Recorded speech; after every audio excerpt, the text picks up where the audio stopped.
आप देख रहे हैं इंडिया 29 स्टेट्स न्यूज। बढ़ते हैं न्यूज की तरफ।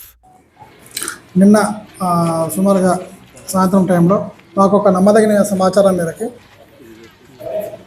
పలక్నామా రైల్వే ట్రాక్ పక్కన అల్జుబెల్ కాలనీ ఏరియాలో వెళ్ళి నేను మరియు మా టీంతో పాటుగా వెళ్ళి సర్చ్ చేయగా ఒక వ్యక్తి అనుమానాస్పదం తిరుగుతుండు. వెంటనే మేము చెక్ చేయగా అతని వద్ద గంజాయి ఉన్నట్టుగా మాకు తెలిసింది.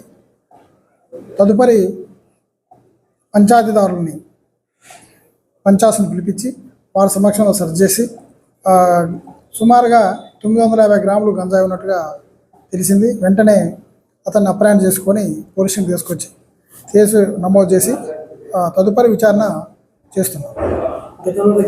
ప్రస్తుతానికి ఇన్వెస్టిగేషన్ పర్పస్ టైంలో ఇనిషియల్ స్టేజ్లో ఉంది కాబట్టి తదుపరి ఏదన్నా ఉంటే మీకు తెలియజేస్తాను. గంజాయి అతను ఇప్పుడు మాకు చెప్పింది ఏంటంటే రీసెంట్గా వచ్చినట్టుగా బీహార్ నుంచి ఇక్కడికి పనికి వచ్చినట్టుగా వచ్చేటప్పుడు అక్కడి నుంచి తీసుకొచ్చినట్టుగా చెప్పిండు. ఇంకా దీన్ని ఎప్పటి నుంచి చేస్తుండ్రు, దీని వెనక ఎవరెవరు ఉన్నారు, ఎంతమంది ఉన్నారు అనేది కూడా మేము ఇన్వెస్టిగేషన్లో తీరుస్తాం. సుమారుగా 2 months బ్యాక్ వచ్చినట్టు చెప్తుండు.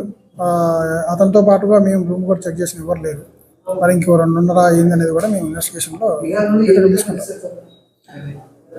బీహార్ నుండి అక్కడ రైల్వే స్టేషన్లో గుర్తులేని వ్యక్తి దగ్గర కొనుక్కొని తీసుకొని రైల్వే ద్వారా తీసుకొచ్చినట్టుగా చెప్తాను.